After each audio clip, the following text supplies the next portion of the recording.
पूरा जीवन आदमी सीखता रहता है ना। कान्हा तेरी बंसी की धुन को दोहराऊं रे, और तेरी धुन में अपने युग का गीत सुनाऊं रे। पसीना जो चेहरे पे बिखरा हुआ है, तभी रंग मेहनत का निखरा हुआ है, और सफलता का मोती उसे ही मिला है जो कर्तव्य सागर में उतरा हुआ है। कोई प्रतिभा पलायित न हो मुल्क से, ज्ञान का देश में ही सृजन कीजिए। यूं तो मरना पड़ेगा कभी न कभी, कूदिए आप मत काल के गाल में। बेटों के बिसराने पर माँ ने मुस्काना छोड़ दिया। कि निरंतरता बनी रहनी चाहिए, छोड़ना नहीं चाहिए निराश होकर के। नमस्कार, स्वागत है आप सभी का एक शानदार मुलाकात कार्यक्रम में। मैं हूं उमेशधर द्विवेदी और मेरे साथ इस समय एक युवा कवियत्री हैं जो कहती हैं, अपनापन अपनों से मेरे यार जरूरी है, संग रहने वालों से प्यार जरूरी है। ये युवा कवियत्री हैं। और जब आप गीत या गज़ल लिखती हैं तो एक तरफ जहाँ भय और भूख पर भी आपका प्रहार होता है, बेरोजगारी पर प्रहार होता है, वहीं दूसरी तरफ गांव, गरीब और किसानों की भी चिंता की रचनाओं में देखने को मिलती है। आपका रचना संसार धीरे धीरे विस्तृत हो रहा है। नाम है प्रतिभा गुप्ता। तो प्रतिभा जी, आपका हमारे कार्यक्रम में स्वागत है। सादर प्रणाम सर, बहुत बहुत आभार हमें आमंत्रित करने के लिए और आप सबसे रूबरू कराने के लिए। जैसे आप एक रचनाकार हैं, आप गाँव में रह करके इतनी अच्छी रचनाएं करती हैं। कस्बों की एक कवित्री जो अपने चिंतन से समाज में व्याप्त तमाम कुरीतियों पर प्रहार करती हैं। तो ये जो आपके अंदर, चूँकि आपके माता पिता ने आपका नाम प्रतिभा रखा है, तो जो ये प्रतिभा संपन्नता आपकी है, इसकी प्रेरणा कहाँ से आपको मिली? क्या कहेंगे आप हमारे दर्शकों को? सर, मेरी रुचि रचना के प्रति प्रारंभ से ही रही है। बचपन में ये माहौल गुरु के ही माध्यम से था, जो अध्यापक थे हमारे। जब मैं पढ़ती थी, जैसे कि वीर रस की रचनाएं, दिनकर को और महाराणा प्रताप को, रानी लक्ष्मीबाई, इन लोगों को पढ़ने के बाद एक उत्साह मन में बढ़ता था कि हमें भी करना चाहिए। मेरा जन्म मेरे ननिहाल में हुआ था।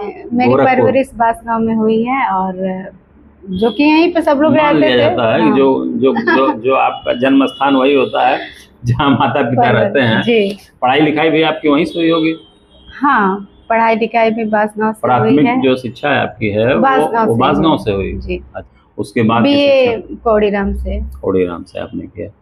तो ये जो अच्छा, उसके बाद जब आप छोटे क्लास में रही होंगी, मान लीजिए प्राथमिक शिक्षा जब आपकी चल रही होगी, प्राथमिक कक्षाओं में जब आप थी, तो उस समय स्कूल की गतिविधियों में आपका किस्सा, कहानी, कविता, इसमें प्रतिभा होती थी उसी समय से? जी। छोटे क्लास से ही ये चीजें हैं भाई, जागृत अवस्था में। 8th तक सरस्वती शिशु मंदिर में पढ़ी हूँ, और वहाँ का माहौल बहुत ही बढ़िया था।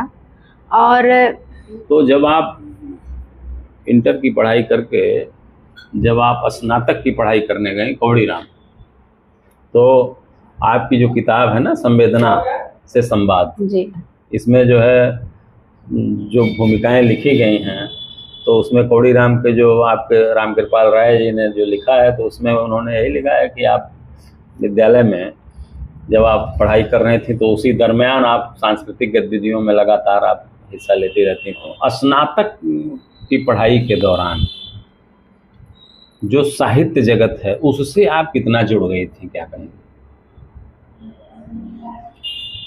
उस दौरान मतलब ये समझ लीजिए कि पढ़ने से मेरे में लिखने की भी क्षमता आ गई थी। किसी भी विषय पर, जैसे कि मान लीजिए हमको किसी से आघात मिल रहा है, और या फिर जो सामाजिक परिदृश्य है, कहीं कुछ खटक रहा है, जो चीज़ें अच्छी नहीं लग रही हैं, उस पर मैं गद्य के माध्यम से लेख लिखना शुरू कर देती हूँ। अच्छा, गद्य से अपने विचारों को जी आप जो है व्यक्त कर देते हैं। अच्छा, इस दौरान जब आप स्नातक की शिक्षा आप ग्रहण कर रही थी, तो अमूमन जो परिवेश है, आज का परिवेश या जिस समय आप पढ़ाई कर रही थी, तो उस समय माता पिता की एक विशेष चिंता होती है कि बच्ची है, पढ़ाई कर रही है, जल्दी से इसकी शादी करनी है। तो दाम्पत्य जीवन में आपका प्रवेश कब हुआ? स्नातक की पढ़ाई के ही दौरान मेरी शादी हो गई, लेकिन पढ़ाई मेरी जारी ही रही। मेरे बाबूजी 3 भाई थे। बाबूजी बड़े थे और 2 चाचा थे। हम 2 भाई और 2 बहन हैं। अच्छा, तो आप बड़ी हैं? हाँ, मैं बड़ी हूँ। अच्छा, मेरे भाई बड़े हैं एक, उसके बाद मतलब बहनों में आप बड़ी हैं? जी। जो आपकी कविताएं हैं, कविताओं को कब आपको ये लगा, पहले तो आप शुरुआत में गद्य लेखन की तरफ अग्रसर हुई, एक तक समस्याओं को आप गद्य में लिखती रहीं, कब आपको ये लगा कि ये चीज़ कविता में ढलनी चाहिए? कब आपका एहसास इसको हुआ, कैसे हुआ, क्या कहेंगे आप? रचनाएं वहाँ से शुरू हुई जब मैं पेपर पढ़ने लगी। टॉपिक दी जाती थी पेपर में। हाँ, पेपर, हाँ जी। हाँ, अखबारों में इस तरह की जो है जी, मैं दैनिक जागरण में भी किसी न किसी रचनाकार की रचनाएं छपती थी, तो मैं उसे बहुत यहाँ तक कि मेरा इतना शौक था कि मैं उस कटिंग को रखती थी और बार बार पढ़ती थी उसे। ऐसे ऐसे ही जब पेपरों में आने लगा कि विजेता चुना जाएगा, कोई न कोई टॉपिक दे दिया जाता था, एक चित्र दे दिया जाता था, उस पे 8 पंक्ति लिखनी होती थी, तो मैं उसे भेजती थी। कभी कभी प्रथम स्थान मिलता था और कभी कभी तृतीय स्थान में, 3 स्थान तक उसमें चुना जाता था। और इसी से जो है मेरा लिखने का, विषयों पर लिखने का, और फिर अब तो मतलब अखबारों में आपकी रचनाएं जब प्रकाशित होती रही, तो उत्साहवर्धन वहीं से आपको मिला। जी, जो सरस्वती शिशु मंदिर में जब मैं पढ़ रही थी, तो वहाँ के प्राचार्य आदरणीय ओम प्रकाश पांडे आचार्य जी, उन्हीं के माध्यम से मेरा गोष्ठी में जाना हुआ। मंच की कविताओं की शुरुआत कैसे हुई? यहाँ पे गोष्ठी में आने के बाद यहाँ के सांस्कृतिक, साहित्यिक, सामाजिक संस्था संगम में आदरणीय नरसिंह बहादुर चंद दादा, जो इसके कर्ता धर्ता हैं थे, वो उन्होंने ही मेरे 1-2 साल बीतने पर गोष्ठियों में जाने के बाद, क्योंकि हर साल वो आयोजित 6 महीने 1 वर्ष में कार्यक्रम आयोजित करते थे, तो धीरे धीरे सुनने का अवसर मिलता था। उसके बाद उन्होंने आकाशवाणी में मौका दिया, अपने साथ ले गए और दूरदर्शन में, और इसी के माध्यम से फिर धीरे धीरे मंच पे भी पकड़ होने लगी। जैसे आपकी जो किताब है, आपने संवेदना से संवाद, ये जो पुस्तक है आपकी, ये इसको लिखने की प्रेरणा आपको कहाँ से मिली? इसकी प्रेरणा अब जब रचनाएं एकत्रित हुई कुछ, तो मेरे मन में आया कि मूल बात तो ये थी कि मेरे बाबूजी अस्वस्थ हो रहे थे थोड़े, तो मुझे ये लगा कि इन लोगों का सम्मान जो है मेरे पुस्तक के माध्यम से होना चाहिए। ये इन लोगों की उपस्थिति मुझे ये लगा कि बहुत ज़रूरी है, कम से कम मेरे पहले पुस्तक के लिए। तो उसके बाद तो देखा जाएगा, लेकिन मेरा पूरा प्रयास इसीलिए था। तब आपने जो है विचार किया और पुस्तक आपकी आ गई। तो पुस्तक में जो कविताएं आपकी आई हैं, तो ये कविताएं क्या गोष्ठियों में और मंचों पर इन कविताओं का वाचन आप कर चुकी थी और उसका संग्रह आप करती जा रहे थे और बाद में उसे किताब का रूप आपने दिया? जी। अच्छा, आपकी रचनाओं में जैसे संवेदना से संवाद जो आपकी पुस्तक है, इसमें मैंने देखा कि जो भूमिका अनूप वशिष्ठ जी ने इसमें लिखा कि उम्र भर का खजाना बहा ले गया वो मेरा आशियाना बहा ले गया, एक प्रलय आ गया बाढ़ की शक्ल में, फसल का लहलहाना बहा लेगा। ये रचना हाँ बाढ़ की विभीषिका से हाँ देख करके, और बहुत मन दुखी था, और तब जाके ऐसी मार्मिक रचना जन्म ली। देखिए, कवि जो होता है ना, कवि का जो भाव होता है वो समाज में घट रही घटनाओं का बेहतर चित्रण करता है, समाज में घट रही घटनाओं का वह एक बेहतर आईना होता है। तो जो उसके सामने जो चीज़ें दिखती हैं उसी को तो वो क्रमबद्ध करके जो है अपनी रचना को जो है सबके सामने ले आता है। कवि का मतलब ही यही है। बेरोजगारी पर आपने जो है, आपकी कविता है कि अंक पत्र हाथों में लेकर भटक रही दर दर प्रतिभाएं, अथक परिश्रम के सपनों पर हमने पानी फिरते देखा, तरुड़ाई सतपथ से हटकर कुत्सित राहों की है राही, बुरी लतों के अंधकूप में जहाँ तहाँ गिरते पड़ते देखा। तो ये जो आपकी रचना है, आज का युवा तो और भी अपना धैर्य खोता जा रहा है ना, और भी जल्दी, मतलब कि जैसे कि आज हमारे मार्क्स कम आए हैं तो आत्महत्या के बारे में सोच लेता है। हाँ बिल्कुल, सोच लेना, कोई भी गलत काम तत्काल पकड़ लेना, अपने परिवार के लोगों की बात न मानना, ये सारी विसंगतियां जो हैं बहुत अंदर से हिला देती हैं, बिल्कुल बहुत व्यथित करती हैं, और उसी का परिणाम ये रचना है। ये आपकी रचना है। श्रीधर मिश्र जी ने आप के बारे में लिखा है कि प्रतिभा की रचनाओं में भारतीय परंपरा के प्रतीकों, विश्वासों, मिथकों से संवाद तो हुआ ही है, साथ ही उनका समकालीन संदर्भों में पुनर्पाठ भी हुआ है। और उन्होंने लिखा कि कान्हा तेरी बंसी की धुन को दोहराऊं रे, तेरी धुन में अपने युग का गीत सुनाऊं। तो इसको उन्होंने रेखांकित किया, ने राम और भरत सरीखा दिखलाऊं रे, तेरी धुन में अपने युग का गीत सुनाऊं रे। ये गीत प्रारंभिक गीत है मेरी, कि तब चीजें क्या थी और अब चीजें क्या हैं। तब भाई भाई के लिए जान देता था, और अब भाई भाई को एक दूसरे को देखना नहीं चाहते हैं, मार काट पे उतारू हो जा रहे हैं।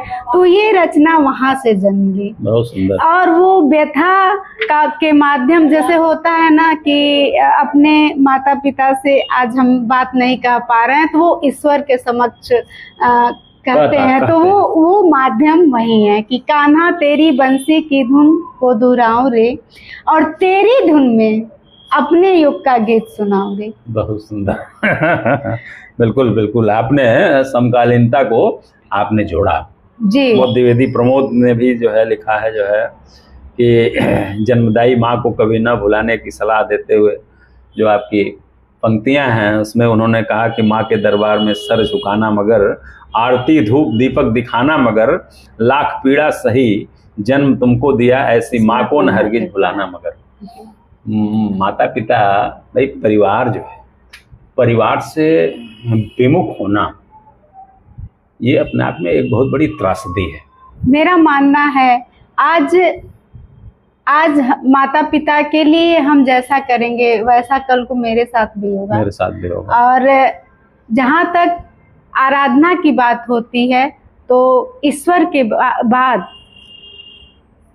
ईश्वर तुल्य माता पिता ही हैं, इनसे बड़ा कोई नहीं है। मतलब उनका सम्मान जरूरी है जी भाई। बच्चों को छोटी कक्षाओं से ही पढ़ाया जाता है कि आकाश से बड़ा पिता होता है, धरती से बड़ी माँ होती है, ये पढ़ाया जाता है जी। इसीलिए इसका उद्देश्य यही है कि ताकि हम सम्मान करें। बहुत पहले एक फिल्म आई थी, एक फूल दो माली, तो उसमें इसी का चित्रण है गानों की लाइन में कि तुझे सूरज कहूँ या चंदा, तुझे दीप कहूँ या तारा जी, मेरा नाम करेगा रोशन जग में मेरा राज दुलारा।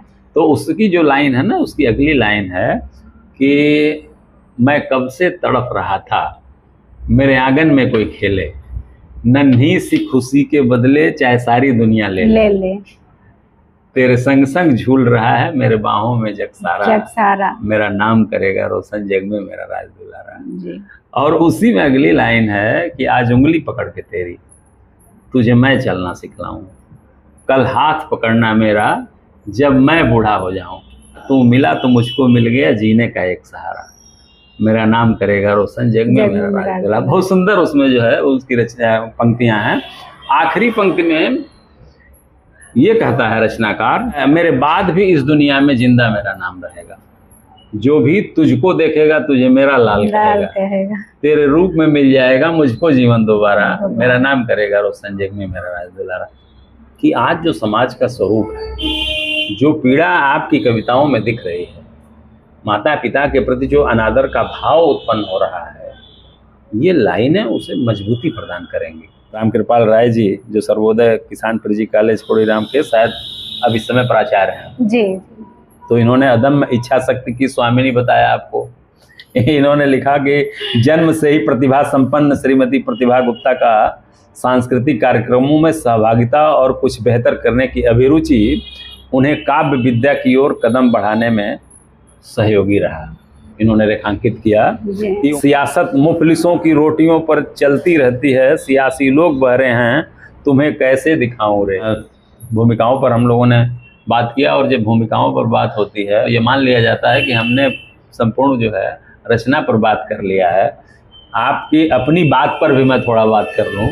आपने भी जो है अपनी बात जो आपने लिखा कि साहित्य में मेरी रुचि पढ़ाई के दिनों से ही रही है, छंद मुक्त रचनाओं द्वारा अपने भावों को प्रकट करती थी, पर मां शारदे की कृपा से आधुनिकता की इस दौड़ में कुछ पल ठहर कर देश काल वातावरण के परिदृश्य को सोचने समझने, उससे छंदबद्ध सृजन करने की शक्ति मिलने लगी। एक रचनाकार स्वयं अपनी रचना से उत्साहित होता है, स्वयं अपने शब्दों से उत्साहित होता है और उसी से वो विस्तारित होता है। आपके जीवन पर ये बात, ये लाइनें कितनी सटीक उतरती हैं, क्या कहेंगे?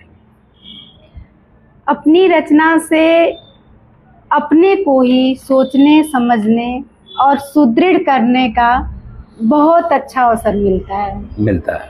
कई दिनों के मंथन के बाद कोई एक रचना उभर कर सामने आती है। केशव दास की एक लाइन है कि चरण धरत चिंता करत चितवत चारों ओर, सुवर्ण को खोजत फिरत कभी वे विचारी चोर।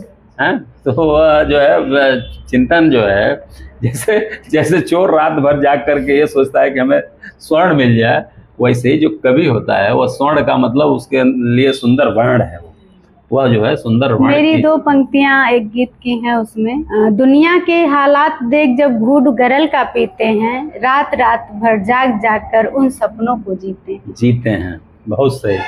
ये जो है पर एक गीत ये चीजें हैं, ये स्वतः रचनाकार अपनी रचना से विस्तारित होता है। देखिए हमने अपने आमुख में भी, हमने अपने इंट्रो में भी एक लाइन जो मैं बोला था वो आपकी कविता है, इसमें गजल जो आपने लिखा, अपनापन अपनों से मेरे यार जरूरी है, संग रहने वालों में सच्चा प्यार जरूरी है, गम के साये में है जिनके आंसू सूख गए, उनके लब पर खुशियों की बौछार जरूरी। बड़ा सुंदर ये जो है आपने चित्रण किया है इसमें जी। अपने लोग, होता क्या है ना कि अपने लोग ही उपेक्षाओं के शिकार होते हैं, और अपनों के प्रति जो संवेदना जागृत करती हुई है जो आपकी रचना है, निश्चित रूप से ये जो भाव हैं आपके, ये जो शब्द हैं, किसी भी एक बेहतर व्यक्ति के कानों में जब ये जाएंगे तो उन्हें बेहतर बनने का अवसर मिलेगा। साहित्य समाज का दर्पण इसीलिए नहीं कहा गया है। साहित्य की जो गूंज होती है वो भटकते हुए व्यक्ति को सही रास्ता प्रदान करती है। रचनाकार जब किसी पीड़ा को व्यक्त करता है तो उसी में जब वह प्रश्न सृजित करता है तो उत्तर भी वो वहीं देता है, वहीं मिलता है। अच्छा, गजल ही जो है पर ज्यादा फोकस आपका है जी। जब कोई बात खटकती है और हम उसे शुरू करते हैं, जैसे कि मुखड़ा जिसे कहा जाता है, जब वो तैयार होता है तो वो बताता है कि ये गजल के लिए परफेक्ट है या फिर गीत के लिए, रचना के बाद जी। क्योंकि जो रदीफ काफिया होते हैं, कभी कभी काफिया ऐसे होते हैं कि उसमें बहुत अच्छे शब्द आगे चल के नहीं हो पाते हैं, तो अगर कम कम अच्छे से। हाँ, कम शब्द मिलते हैं तो वो गीत में भी पूरे हो सकते हैं। बिल्कुल। बात जब 4 पंक्ति में पूरी हो जाती है, कोई अच्छी बात, जैसे कि मेरी 4 एक पंक्ति है कि पसीना जो चेहरे पे बिखरा हुआ है, तभी रंग मेहनत का निखरा हुआ है, और सफलता का मोती उसे ही मिला है जो कर्तव्य सागर में उतरा हुआ है। पलायन का भी दर्द जो है आपकी रचनाओं में देखने को मिला। जी, आपका जो है आपकी रचना है ना, आने न पाए आँच अपनी राष्ट्र गौरव अस्मिता पर, प्रतिभा पलायन रोक देश अपना बचाना चाहते हैं।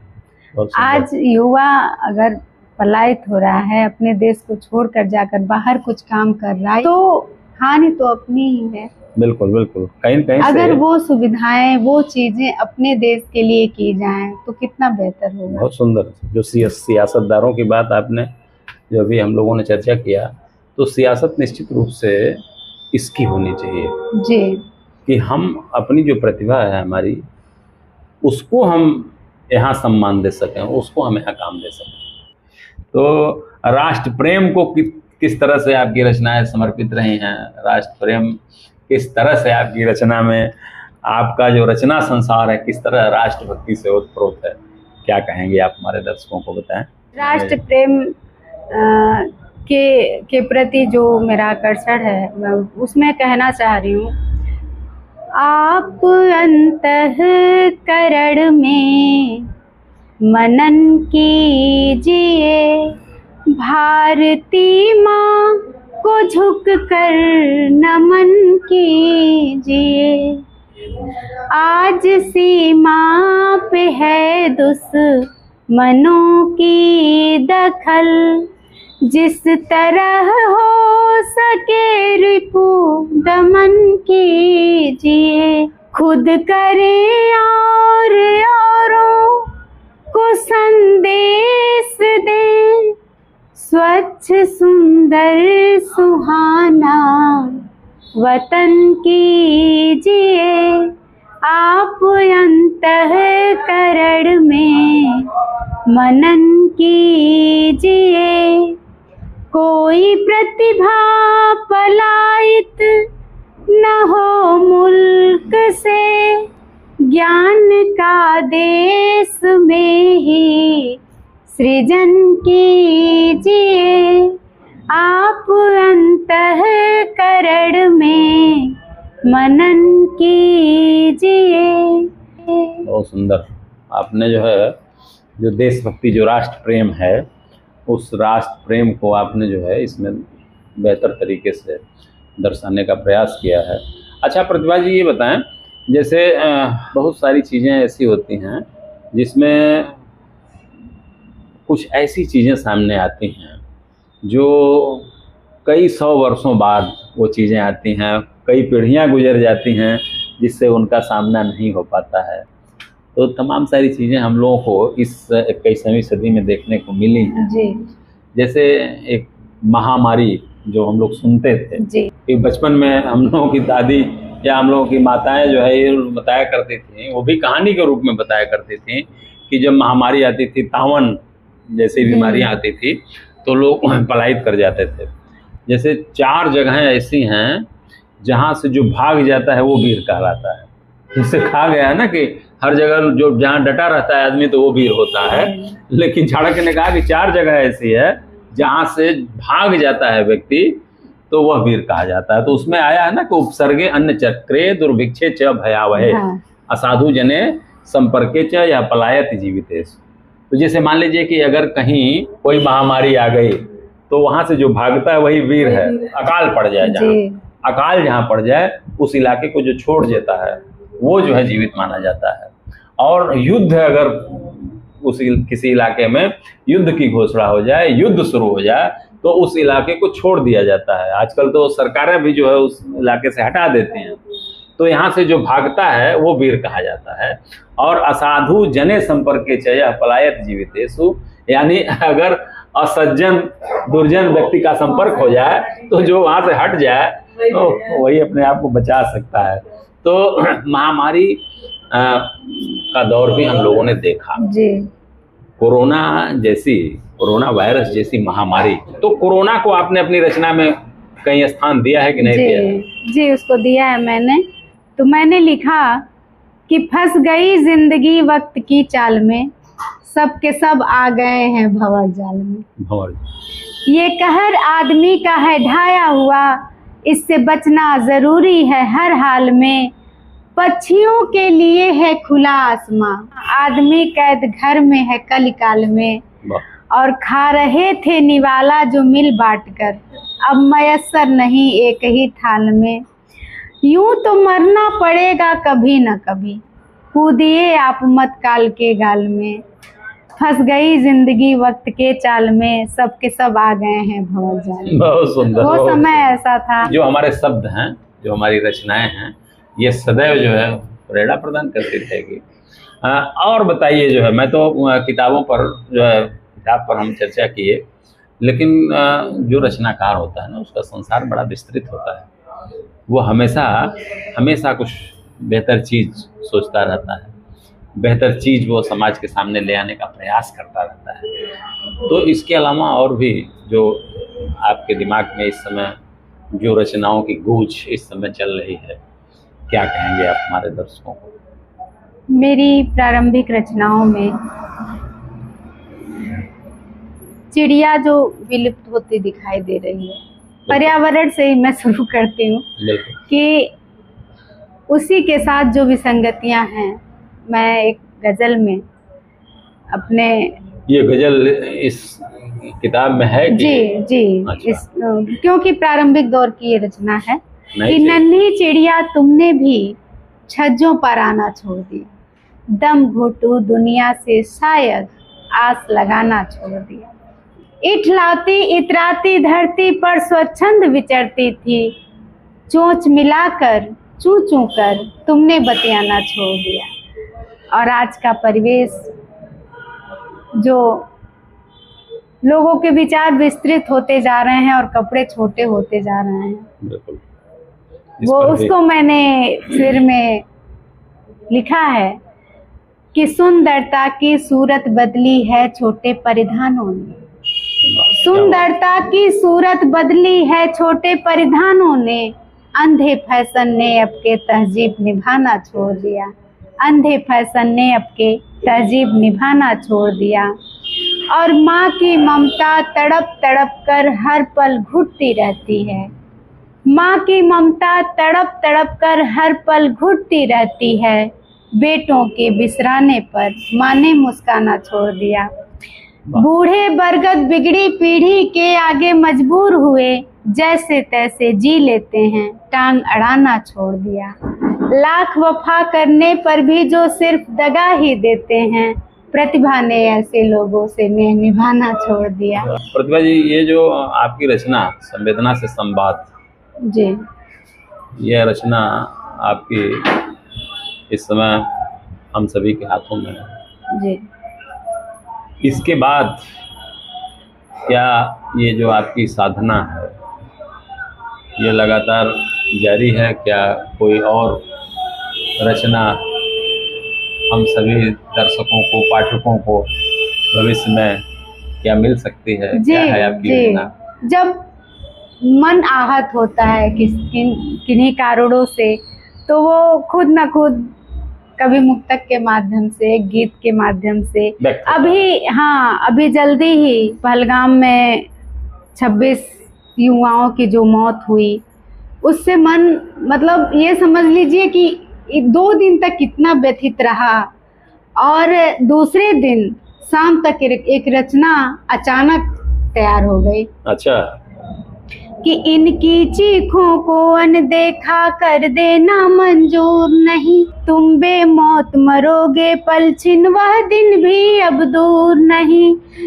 और बंद लिखा है मैंने कि दुश्मन ने फिर पहलगाम को लहूलुहान कर डाला है, भारत माता के बेटों को मौत के घाट उतारा है। हिंदू को चुन चुन कर मारा, इससे बड़ा नासूर नहीं, इनकी चीखों को अनदेखा कर देना मंजूर नहीं। अगला बंद सुनिए कि बिलख बिलख कर देख रही जो निज महबूब की लाशों को, पल भर में श्रीहीन बनाया मेहंदी वाले हाथों को। उस विधवा की हाय लगी तो तुम क्या होगे चूर नहीं, इनकी चीखों को अनदेखा कर देना मंजूर नहीं। और क्या कहना चाहती हूँ कि आतंकी के कुल का अब तो हस्र भयानक होना है, आंसू के बदले तुमको अब बारूदों पर सोना है। पाक खाक हो जाएगा बच पाएगा मगरूर नहीं, इनकी चीखों को अनदेखा कर देना मंजूर नहीं। बहुत सुंदर प्रतिभा जी। साहित्य का जो संसार है, साहित्य की जो दुनिया है वो बड़ी विस्तृत है, चाहे जितनी चर्चा की जाए जी वो कम है। जी। जो नए रचनाकार जो बहुत जल्दबाजी में बहुत बड़ा बन जाना चाहते हैं, उनके लिए क्या संदेश देना चाहेंगे, क्या कहेंगे? जहाँ तक हम अनुभव करते हैं कि किसी भी कार्य को बहुत जल्दीबाजी में निर्णय नहीं लेना चाहिए और बहुत जल्दीबाजी नहीं करनी चाहिए। सतत प्रक्रिया ही सर्वश्रेष्ठ प्रक्रिया है। बिल्कुल, सतत निरंतरता ये है कि निरंतरता बनी रहनी चाहिए, छोड़ना नहीं चाहिए निराश होकर के। एक दिन हमें वो मुकाम हासिल होगा। संतोष आनंद जी गीतकार हैं, जी जी। उनकी एक रचना है कि जिंदगी और कुछ नहीं, और कुछ नहीं, तेरी मेरी कहानी है। कुछ पाकर खोना है, कुछ खोकर पाना है, जीवन का मतलब तो आना और जाना है, दो पल के जीवन से एक उम्र चुरानी है, जिंदगी और कुछ नहीं, तेरी मेरी कहानी। तो जो जीवन मिला है, ये जीवन जो मिला है, इस जीवन का सदुपयोग हम करें। सार्थकता तभी मानी जाती है जीवन की। जैसे आपने बताया कि सतत सक्रियता, धैर्य, इन सब पर आपने जोर दिया। जो हमारी आस्था है, जो ईश्वर के प्रति हमारा समर्पण है, जो भक्ति है, अध्यात्म है, इस पर हम रचनाओं में न जाकर के सिर्फ इतना ही ये कहना चाहेंगे कि आप अपने जीवन में कितना इसको महत्व देती हैं, क्या कहेंगे आप? सर सच कहूँ तो वो तो मुझे दिखाई देता है। बिल्कुल, कभी कभी देखिए, कभी कभी जैसे कि रचना ही है, यह एक ईश्वरीय गुण है, मेरा मानना है। और कभी कभी हम कुछ नहीं कर पाते हैं। जैसे कभी कभी मैं चाहती हूँ तो कोई रचना नहीं होती, कुछ दिन तक नहीं होती है, और कभी कभी अनायास ही ऐसा लगता है कि माँ शारदे ने उसे लिखवा दिया हो।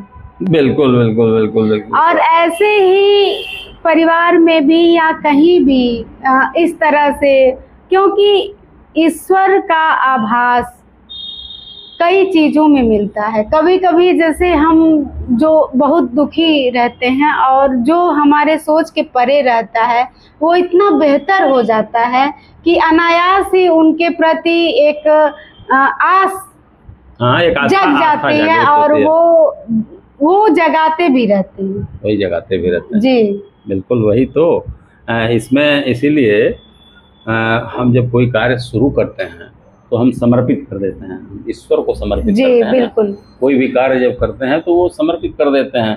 तो इस पर भी कुछ लाइनें हैं, मैं भी इन लाइनों को व्यक्त करता रहता हूँ कि गणपति बंधन से काम शुरू हर भारतवासी करता है, है विघ्न हरण मंगल कारक अभिमान उन्हीं पर करता है। जब संकट आता है हम पर, जय हनुमत हमें बचाते हैं, कृपा सिंधु के गगन मगन वह प्रभु को धारण करते हैं। अड़िमा लघिमा गरिमा महिमा प्राप्त प्रकाम में जानते हैं, ईसित और बसित सभी वह 8 सिद्धि दे जाते हैं। 8 सिद्धियां भगवान को है ना जी। तो पदम महापद्म शंख मकर कच्छप मुकुंद के स्वामी हैं, कुंद नील और खरो सभी नवनिधियों के भी दानी। माँ शारदा ज्ञान प्रदाता हैं, बाणी उनकी ही सारी है, यह प्यारा भारत देश हमारा महिमा इसकी न्यारी। तो हमें लगता है कि आस्था पर हर व्यक्ति को बल प्रदान करना चाहिए। और ये जीवन जो मिला है, जो कहा गया है कि आत्मा ही परमात्मा है, तो हम उसी परम सत्ता के एक अंश हैं, एक कण हैं, और हमें उस परम सत्ता को कभी अस्वीकार नहीं करना चाहिए। ये मान के चलना चाहिए कि वह परम सत्ता है, तभी हमारा अस्तित्व है।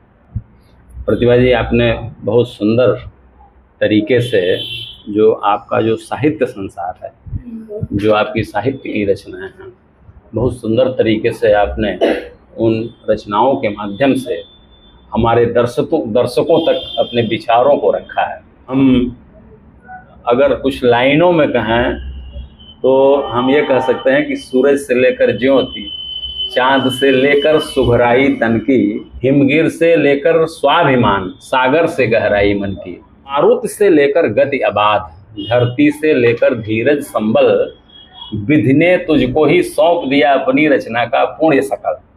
अगर इन बातों से अपने इस कार्यक्रम को विराम दूं, तो हमें लगता है कि निश्चित रूप से आपके लिए ये लाइनें उत्साहवर्धन का काम करेंगी। बिल्कुल।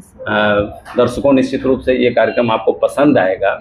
प्रतिभा जी की रचनाओं को आप जो हमारे कार्यक्रम के माध्यम से आप देख और सुन सकते हैं, उससे तो आप लाभान्वित होंगे ही। प्रतिभा जी की जो रचना है संवेदना से संवाद, आप उसे पढ़ करके भी अपने ज्ञानार्जन में वृद्धि कर सकते हैं, अपने ज्ञान को और विस्तारित कर सकते हैं और अपने मन को आनंदित कर सकते हैं। प्रतिभा जी, आपने अपना अमूल्य समय दिया और आपने हमसे बात किया, इसके लिए आपको बहुत बहुत धन्यवाद। बहुत बहुत धन्यवाद सर, आपका भी